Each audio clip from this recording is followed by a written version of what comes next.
Alors, shalom frères et sœurs, une petite vidéo pour vous montrer que le choix de l'agneau à Pâques n'est pas fortuit, c'est pas dû au hasard. S'ils ont choisi un agneau, eh bien, c'est parce qu'ils avaient une raison bien particulière. Parce que déjà dans le terme de l'agneau, il y a quelque chose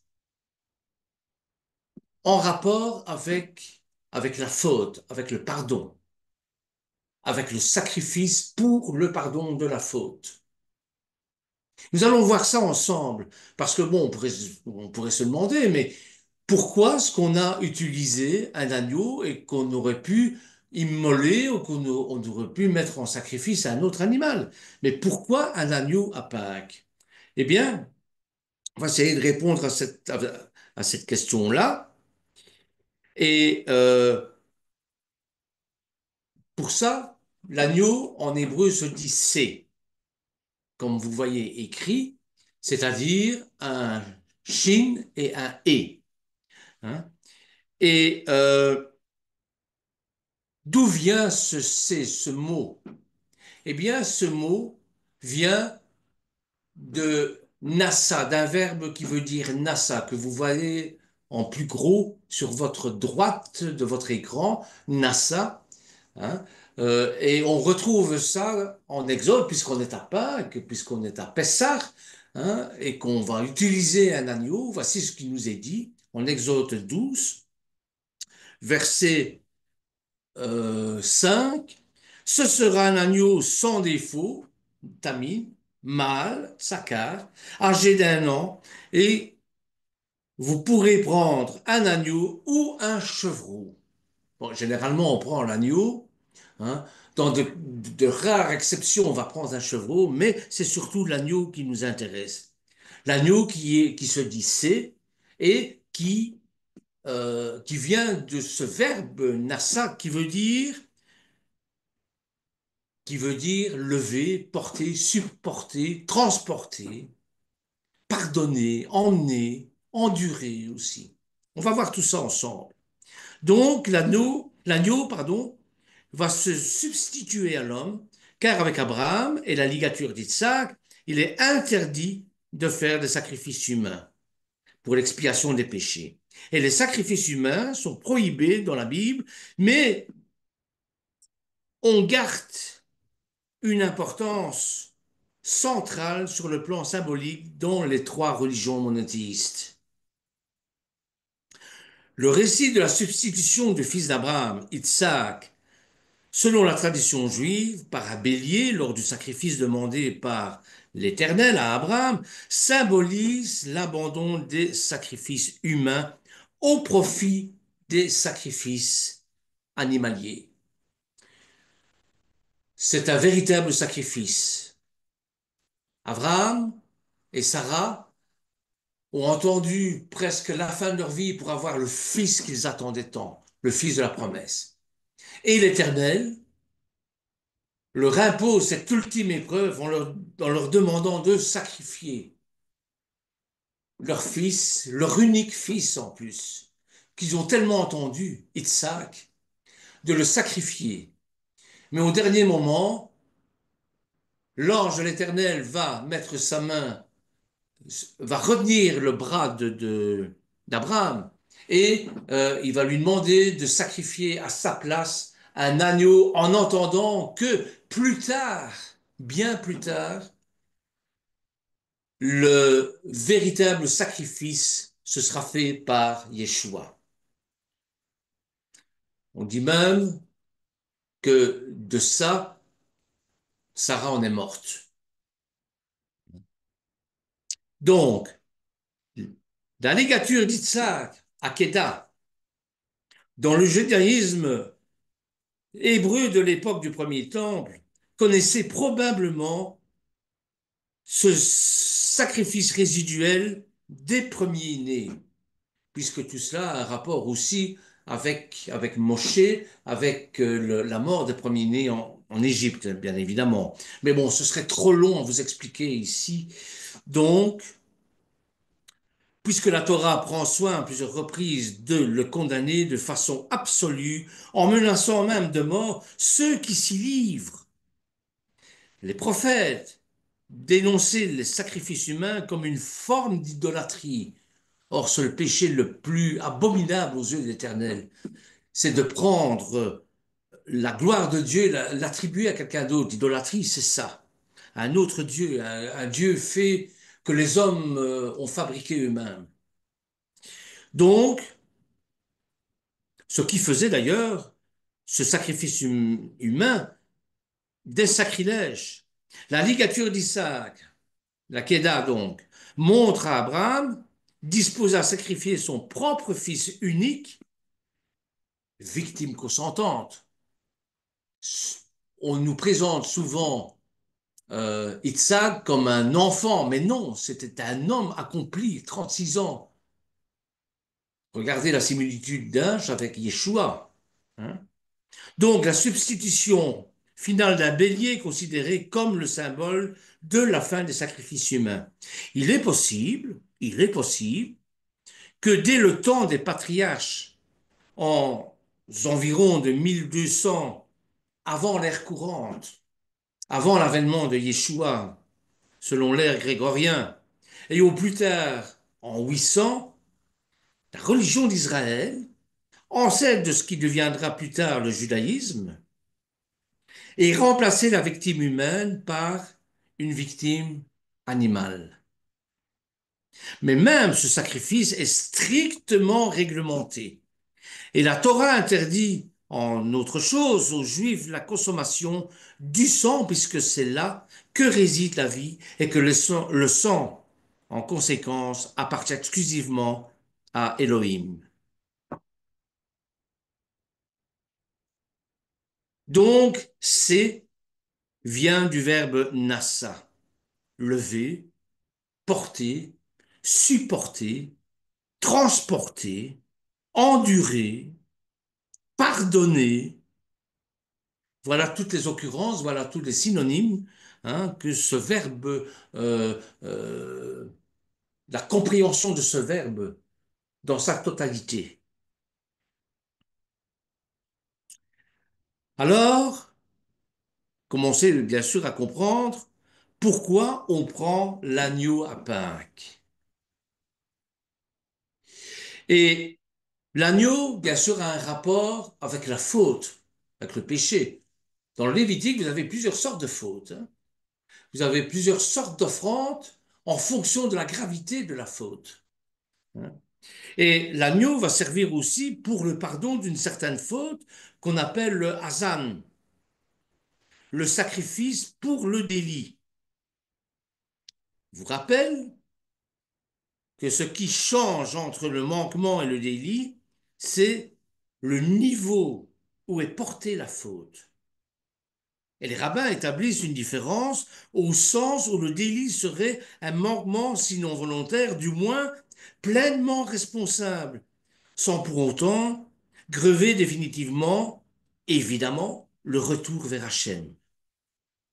On parle dans ce cas-là de la faute avon. Comme nous l'avons, le premier mot que je vous ai souligné en rouge, avon, avec le l'aïn, le, le, le vav, le nun et le e, avon, hein, c'est la faute. Et nous voyons ça dans Lévitique chapitre 7, verset 18, cette relation qu'il y a entre la faute et le verbe nasa. Voyez? Donc, les deux mots soulignés en rouge, c'est les deux mots qui correspondent justement à cette définition que porte le mot nasa, d'où est tiré, bien sûr, le mot c'est qui est l'agneau. Alors, on va trouver souvent l'expression nasa avon, lever la faute, au sens où on lève une charge, parce que la faute, c'est quelque chose de lourd. D'ailleurs, le Seigneur dira, déposez votre fardeau à mes pieds et prenez le mien, parce que le mien est léger. La faute, c'est quelque chose de très lourd qui nous écrase. C'est une charge, au sens où on la soulève, où on la porte. Et c'est une expression qu'on va retrouver au moins, pas moins de 36 fois dans le Tanakh, en particulier dans les textes dits sacerdotaux, comme le Lévitique, le livre des Nombres, ou le prophète Ereskel. C'est une expression chère aux chrétiens aussi. Pourquoi je dis ça? Eh bien, parce que il y a eu, je trouve qu'il y a une déviance, un problème de traduction. Et on voit ça dans Jean au chapitre 1, verset 29, où il nous dit, puisque Jean-Baptiste précisément va dire du Machiar dans l'évangile, dans son évangile, dans l'évangile de Jean au chapitre 1, verset 29, Anosa avon haolam. Voici l'agneau de Dieu. Mais qu'est-ce qu'il fait cet agneau de Dieu? Il porte la faute du monde. Ce qui veut dire, au demeurant, que la traduction française nous pose un vrai problème. Voyez, dire agneau de Dieu qui enlève les péchés du monde, ça laisse croire qu'il le retire, qu'il ôte comme on ôte une tache d'un vêtement, alors que ça n'a rien à voir si on dit que l'agneau de Dieu qui porte le péché du monde. On ne dit pas la même chose là.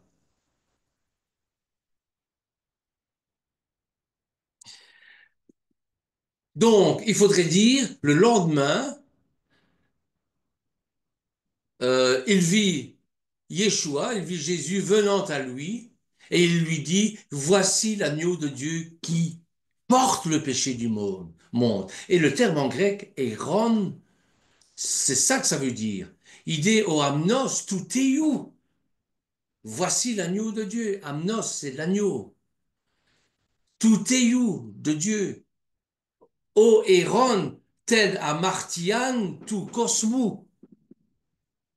Voici l'agneau de Dieu, ô Héron, qui porte, tel amartian, qui porte la faute, tout cosmou, du cosmos, du monde, de l'humanité. Et je suis allé voir dans la Vulgate, en latin, qu'il le traduit très bien.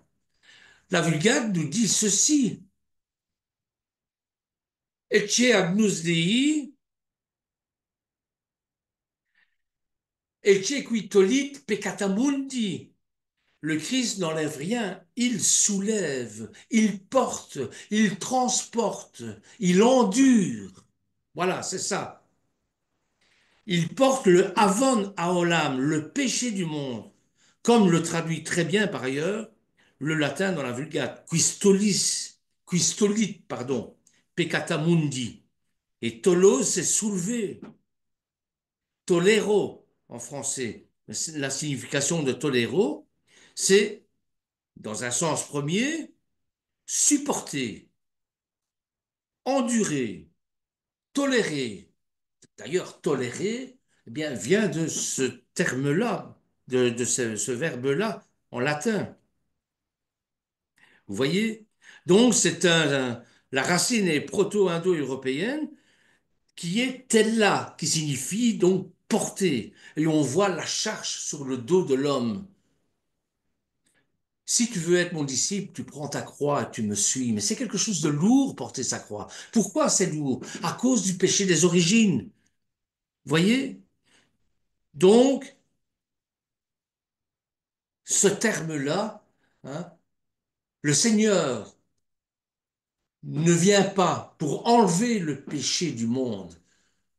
S'il l'avait enlevé par sa crucifixion sur la croix, nous ne pécherions plus. Or, même en étant Seigneur, nous continuons à pécher. C'est l'héritage du, du péché des origines. Et comme nous péchons toujours, eh bien, pourtant, le sacrifice ultime de Yeshua, qui est un sacrifice éternel, qui est un sacrifice, je vais dire, perpétuel, eh bien, il porte la racine de ce mal en lui, il le porte, il le cloue sur la croix. Comme lors de Pessah, on prenait, non, c'est à Kippour, pardon, excusez-moi, c'est à Kippour, on prenait deux agneaux semblables, presque identiques, sans défaut. Il y en a un, on lui mettait un turban, on le sacrifiait, on l'égorgeait, comment, on faisait l'expansion du sang pour le pardon des péchés de Am Israël, hein, de tout Israël. Et puis avec le roban, le turban rouge qu'on lui avait mis entre les cornes, on le clouait sur le linteau du temple. Et lorsque le grand prêtre entrait dans le Saint de Saints, le Kodesh HaKodeshim, et qu'il leur sortait pour l'expiation des péchés, eh bien, cette bout d'étoffe clouée, cette bout d'étoffe rouge clouée sur le linteau devenait blanc. Et ça signifiait que le peuple était pardonné de leurs fautes. Vous voyez à quel point c'est important tout ce symbolisme. Et c'est à ce moment-là, bien sûr, que en sortant du Kodesh HaKodeshim, le Kohen Gadol criait Shalom Aleichem, que la paix soit avec vous. Mais c'est pas n'importe quelle paix, hein. C'est la paix, c'est-à-dire vous êtes libérés de vos péchés, vous êtes pardonnés de vos péchés. Ce shalom-là, il a quelque chose de profondeur, au point même que lorsque Yeshua va revenir parmi ses disciples lors de la résurrection, la première chose qu'il va leur dire, c'est Shalom Aleichem. Vous voyez? Et lors du Shabbat, nous recherchons le shalom de Yeshua. Nous entrons dans Yeshua, nous entrons dans son shalom. Voyez? Donc, voyez à quel point c'est important ce, cette, cette connotation au niveau du péché qui est porté par le Christ, par le Mashiach sur la croix. Donc, d'ailleurs, on peut trouver des phrases telles que non es facile tolerare injurias, qui peut se traduire par il n'est pas facile de supporter les injustices. Donc, tolero, c'est un verbe de la première conjugaison. Hein. Donc, indicatif présent, on dit tolero, toleras, tolerat, toleramus, hein, toleratis, tolérante, tolérante, qui va donner la tolérance. Vous voyez donc à quel point ce terme est, même en latin, est très expressif. Et les formes verbales peuvent être traduites en français selon le temps et le mode. Par exemple, je supporte, je dois supporter. Et les mots apparentés et les synonymes sont nombreux, bien sûr. Hein. La tolérance, tolerantia, ça vient de là, ça vient de toller, tollo. Et ça signifie que l'action de tolérer ou l'état d'être tolérant. Tolerabilitas, signifiant la capacité de supporter. En français, c'est endurer, accepter, subir. Donc, vous voyez que ce terme revêt une importance, revêt des définitions incroyables au niveau de sa nomenclature, bien évidemment. Donc,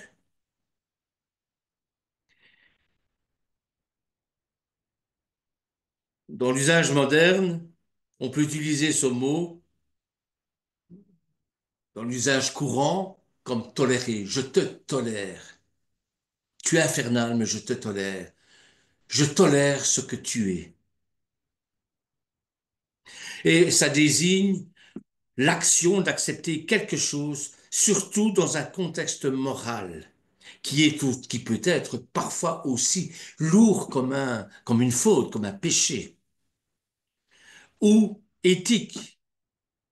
Par exemple, on va parler de tolérance religieuse, c'est-à-dire quand on a deux personnes de confession différentes et qu'elles se tolèrent l'une l'autre. C'est un concept enraciné dans l'éthique et dans le droit. Malgré les divergences entre les différentes formes, eh bien, on fait en sorte de pouvoir les supporter. Voilà ce qu'on pourrait dire, entre autres choses. Qu'est-ce qu'on pourrait dire d'autre? Eh bien, que la coexistence pacifique des cultures, eh bien, c'est une tolérance. En conclusion, toléro est un mot riche en signification et en contexte, avec des implications qui résonnent encore dans la langue et dans la culture moderne d'aujourd'hui. Tolere, dolore et adversitate veut dire je tolère la douleur et l'adversité. Le latin omnes homino tolero debent, hein, tous les hommes doivent se tolérer, doivent tolérer. Tolero ignoras cum patiente, je tolère les injustices avec patience. Donc vous voyez à quel point c'est important ce terme. On peut trouver aussi non è facile tollerare gravia onera. Il n'est pas facile de tolérer les lourdes charges. Il le prend sur lui. Donc ici, dans Ecce agnus Dei et que qui tolit peccata mundi, hein, ide o amnos tuteiu o eron ton amartian tu cosmu. Ça veut dire, il prend la faute sur lui. Il en devient responsable. Et c'est ce que nous dit explicitement Pierre dans sa première épître. Sa première épître au chapitre 2, verset 24,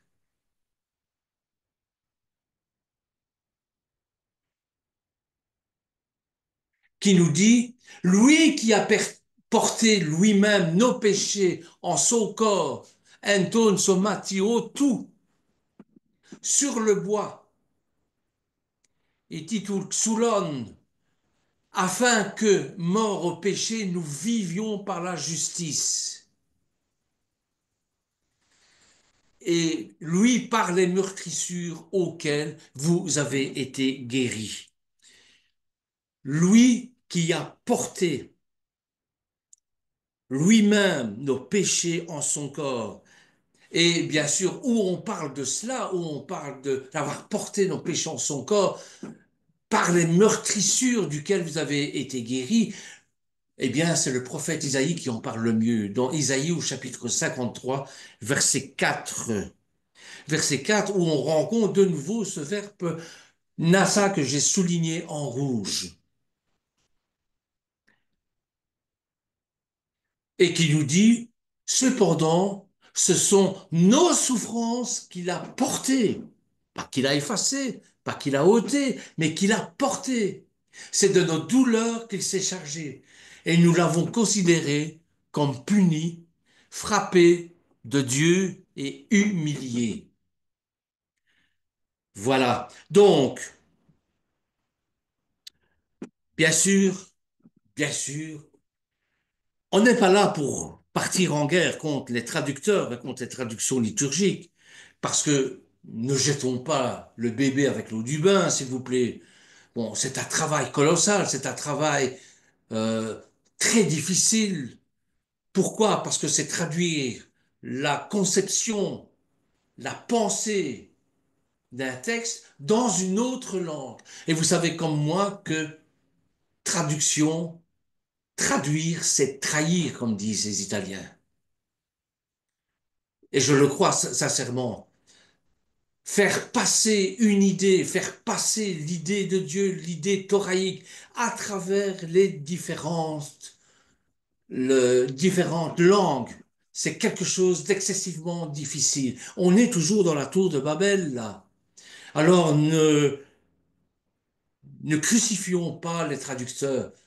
J'ai beaucoup de respect, beaucoup d'estime pour eux. Mais je me devais de faire cette parenthèse et vous comprenez pourquoi on a utilisé maintenant l'agneau à Pâques. C'est NASA, qui vient de NASA, qui porte cet agneau qui va porter nos péchés. Et en portant nos péchés, eh bien, il va nous restituer dans le statut d'Adam d'avant la chute. C'est ça. Voilà, frères et sœurs, ce que j'avais à vous dire. Je vais revenir avec vous. Hein, et voilà, j'arrête mon partage d'écran. Et bon, nous allons terminer par une brève prière, bien sûr. Seigneur, Dieu Tout-Puissant, merci, merci de m'avoir ouvert les yeux à travers ta parole, Seigneur, à travers tes mots, parce que ta parole est vérité et ta loi va être ma délivrance, Seigneur. Ta parole et ta loi, c'est Yeshua.